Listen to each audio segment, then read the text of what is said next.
Fight News.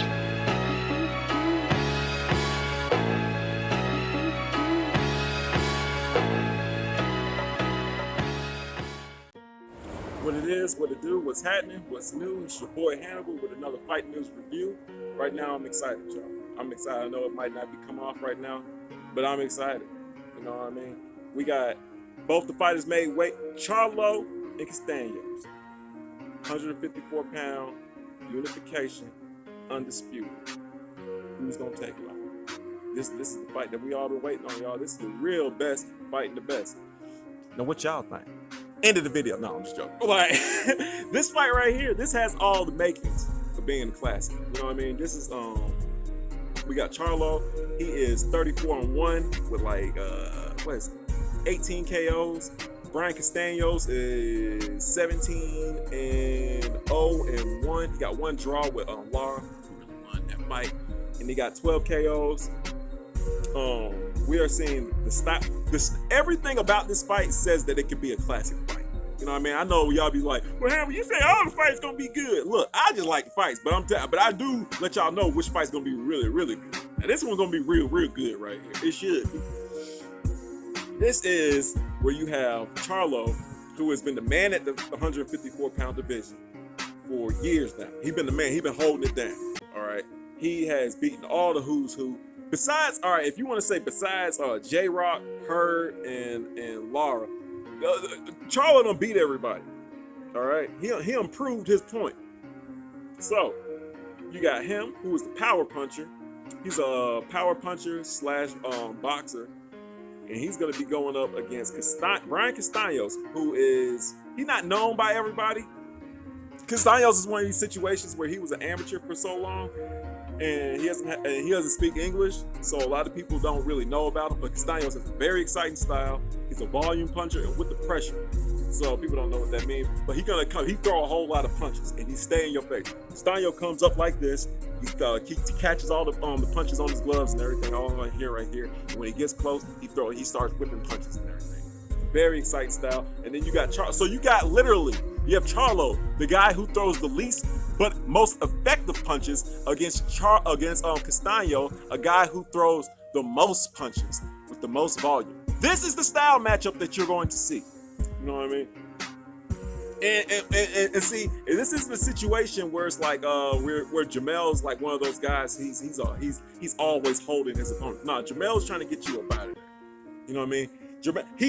He does clinch sometimes, but he does smart clinching. He's not like this ain't like Klitschko. He's not gonna jab top, grab you, and then that every single time. No, he's not doing it. You know what I mean? Charlo, he's got good footwork. Both of them have good footwork because people say like, well, how Castano's got good footwork? Castano's has good footwork for what he uses it for. He's not like he doesn't have a flashy footwork, but he does have he's got effective footwork. You know what I mean? He can he's in and out very well. He can move laterally very well. He's not like you would expect, since he's a pressure fighter, you would expect him to be like just forward, but Castano can actually go backwards and he can actually move lateral, which is you don't really see that with too many pressure fighters. So Castano has a lot of extra talents and a lot of extra skills that a lot of people aren't aware of because he's just not a big name like that, but he is an effective fighter. Castano is he's got in the amateurs, he got wins over Sergey Derevyanchenko, who you seen him give Danny Jacobs a good fight at middleweight. You seen him beat we won't say beat, but you seen him give a hard ass fight to Triple G. You know what I mean? I thought he was. And then you got who else he beat?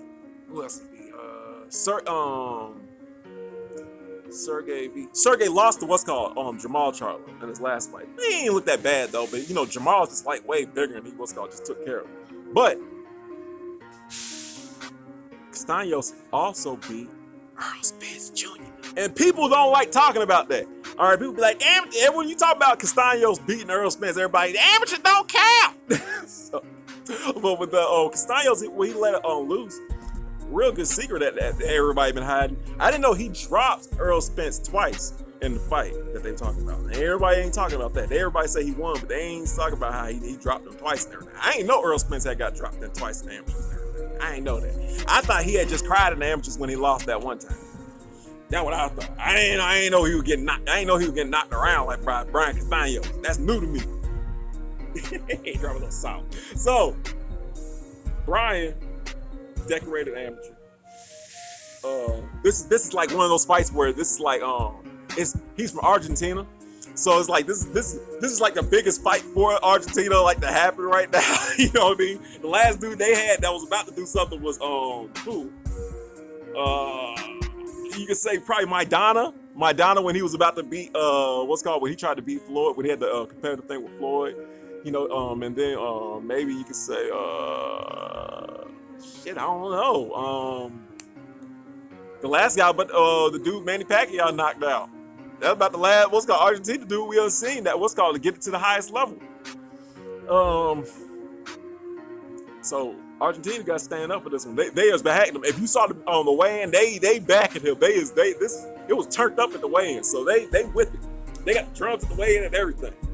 So this might not be in some people's opinion, these guys might not be Mac McCallum and Roberto Duran and Tommy Hearns and who else? Winky Wright and Fernando Vargas, Oscar De La Hoya, David Reed, and Tito.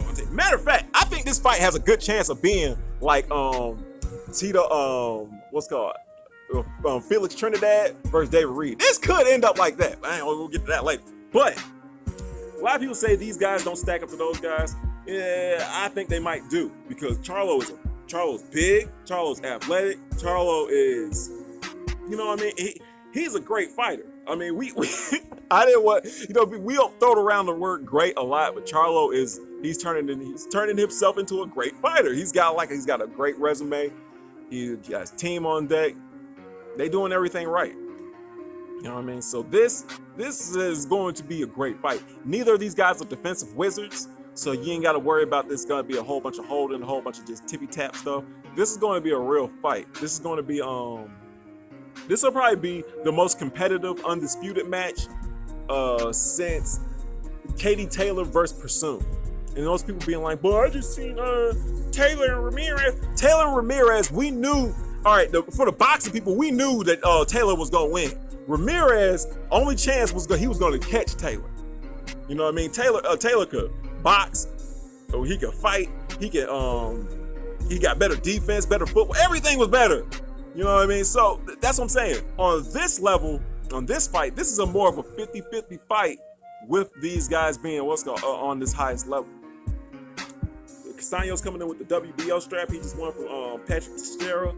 Charlo just he got his unified strap from when he knocked out Jason Rosario. He knocked out J-Rock, who beat Jarrett Hurd. You know what I mean? That's what I'm saying. That's how the 154-pound division rolls. You can see these exciting fights back to back to back to back to back. You ain't gotta worry about like, oh man, we were in to see him fight him. No, the dudes is actually fighting each other. So, when you think about the 154-pound champions, you gotta think about it like this. Charlo is at the very top, all right? The next guy under him, the number 2 guy, is Brian Castano. That's what it means when you see the best fighting the best. This is number 1 and number 2. Yeah, this ain't number 3 and number 5. This ain't number 1 and then number 6 and 10 and all that kind. No, this is number 1 and number 2. This is the Ring Magazine on the line. This is the Lineal Championship on the line. This is all the belts. This is all the bragging rights. Whoever wins this is going in the Hall of Fame. I'll tell you that right now. It's a Hall of Fame fight. This is whoever wins this, their legacy is fulfilled. So it's gonna be a great fight. You gotta check this out on Showtime. It's gonna be on Showtime. I think they said it's like if you go on Showtime, you can they got like a 30-day pass or something. It's 30 days for free. Everybody need to do that. This is gonna be a good fight. Everybody need to be watching this fight tomorrow. This is action packed. You are literally going to see the guy Charlo, who has been dominating his division, against a guy who's trying to break in and have that breakout moment in the division. What else could you ask for? You know what I mean? What else could you ask for? What else could we want as boxing fans? So, y'all let me know what y'all think. Put it in the comment section. Hit that like button. Make sure you subscribe, and I'm gonna check back in with y'all later.